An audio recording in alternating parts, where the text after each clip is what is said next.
I told you guys, you guys have to watch how you speak to people. You never know when people are just on their last straw and they'll snap. When I was on AJ's panel, I had kind of mentioned it, and even AJ was like, nah, you can't give him a pass. But it's not necessarily me giving him a pass. It's more of just saying, like, look, it's I was on AJ's panel and I basically said, look, take a look at that guy. He has an impulse control problem. He's clearly an equal opportunity ass whooper. He clearly has a temper problem, and on top in the top it off, he has a girl name. His name is Deborah.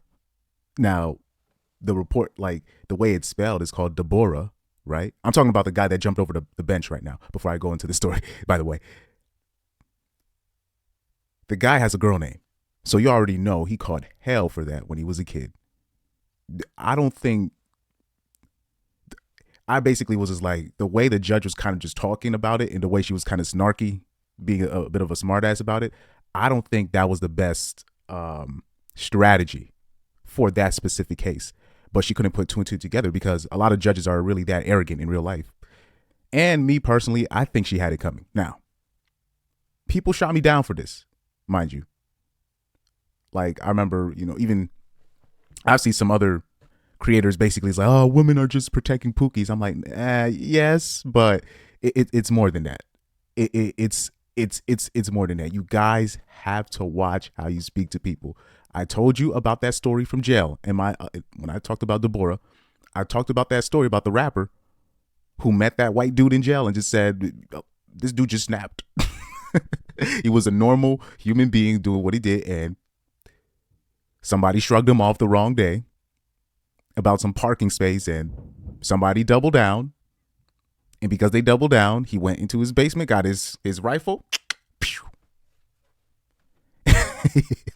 You never know when people are on their last straw because people want to be smartasses instead of just being like, look, sorry, let me just fix it real quick. You never know, like when it's just so I'm gonna read the story because watch this. Look at this headline: Man pleaded guilty to assault after his instincts led him to shoot neighbor in the neck with crossbow. Officials say. Shoot neighbor in the neck with a crossbow. This is a guy on his last straw. Once I read the story to you, it's literally gonna sound like the example I gave about the rapper that met that white dude in jail. It's crazy.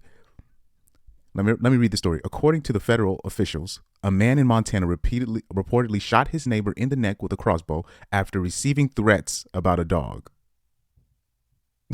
22-year-old Alonzo Jean Skunk Cap. Bruh. This is either a Hispanic redneck or a white redneck. But this is a redneck right here. Or just a regular white dude.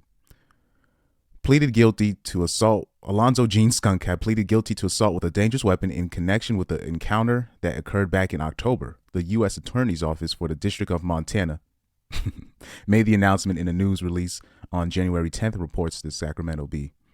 According to the prosecutor, Skunk Cap threatened to shoot his neighbor's dog while the neighbor was working on his car in the driveway.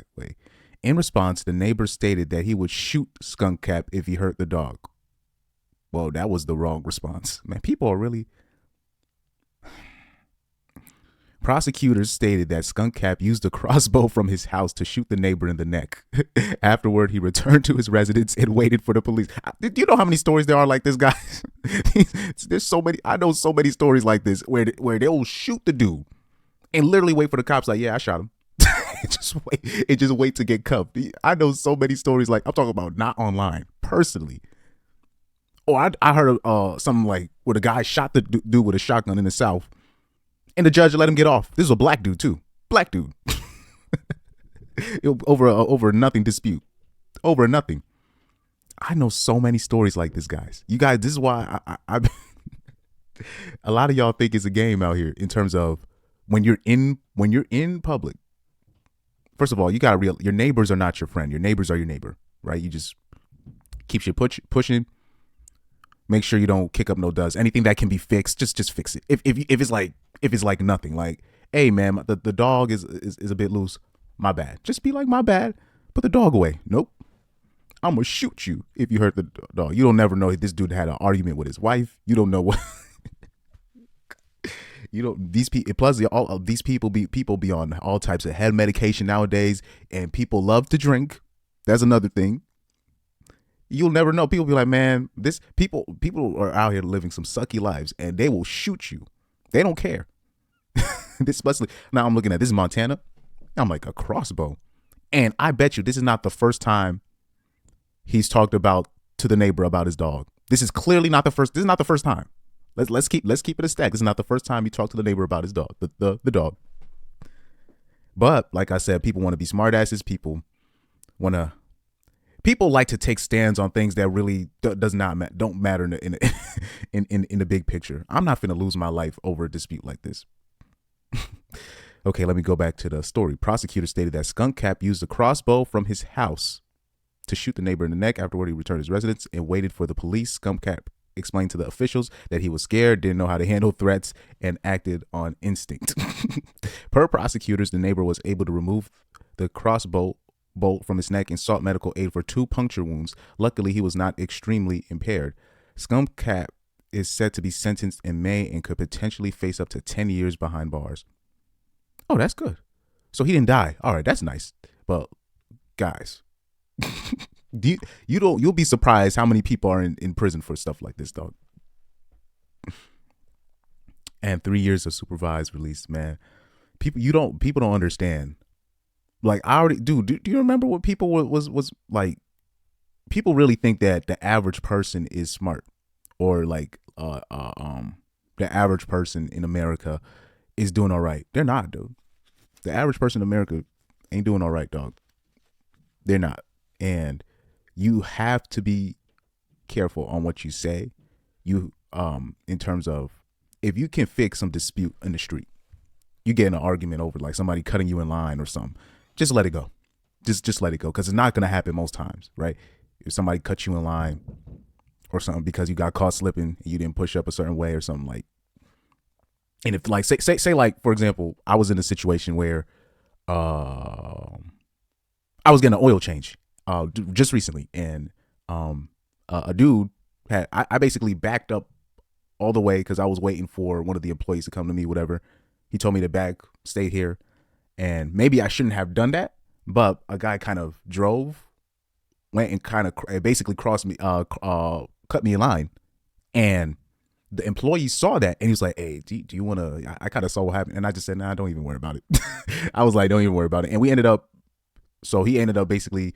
The employee was like, I feel bad. And I was like, don't worry about it. But the employee insisted. So he was like, all right. So he had it where he moved the car behind me, whatever. But I was scared after that. I was like, oh, hopefully he's not mad. Cause I didn't tell him to. I said, it's fine. I'm not tripping over that.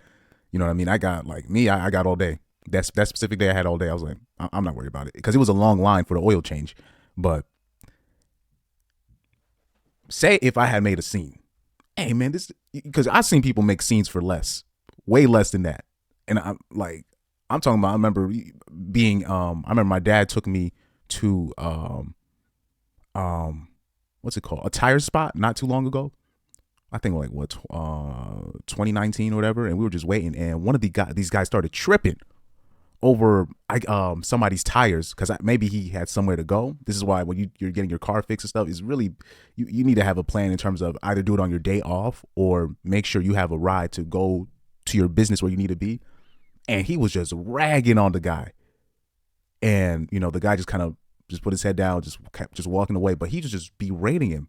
But guys like that, I'll just be like, well, hopefully he don't try the wrong one that day, because you never know, dog. You never dude, you never know, because I done seen people about to raise hell and then do stand up and they don't realize that he's taller than them or bigger than them, and then they're like, uh-oh. And like, you know what I'm saying? Like, people will because I know people don't really know how to act out here. I'll give you another example. Anytime I go to a car dealership, car stealership, right? Or a place where they fix your brakes, right? I go get my brakes fixed, and he's literally just like, the guy's kind of, mind you, the guy's way bigger than me, but he's literally coming up to me like this, like, look, it's gonna take like 3 to 4 hours to fix your brakes. About 3 hours is that. And I'm like, yeah, that's fine. He's like, oh, you know, people be rushing me, you know, you never. I'm like, then I was like, I understand. People be going in on these people, meaning because usually because yes, the card people be stealing your money. Yes, this is true. This is true. I'm not even trust me. I know that. But at the same time, customers are very unrealistic on in terms of the times, in terms of fixing stuff and double booking on days and making trying to fit in things. And then when things don't go their way, because things is not going perfect, they start going crazy on these people fixing your car, fixing your food, and all this stuff. These dudes, they mess up an order on their food and they go buck wild. And you don't know what type of person is working back there. Like, bruh, you have to be careful. You have to be careful. It can't. This cannot be the when you guys are making a stand. You making a stand on somebody making a certain amount an hour, and it's like the job that he messed up on a job, and it's not life or death. But you guys are making a stand on employees. It's just like, bruh, this is not the time to make your stand. This is not the time to be like to prove you're a real man. Man, if you touch my dog, I'm gonna shoot you, bruh. This is not the time to be doing stuff like that. People are stressed out. People got guns out here. People got crossbows. You know what I'm saying? You guys gotta just chill. Sometimes just chill out. If it's not life or death, like I've seen the average normie fold on stuff that they should not be folding on, but you guys are gonna always take a stand against like a waitress that got your order wrong. It makes no sense.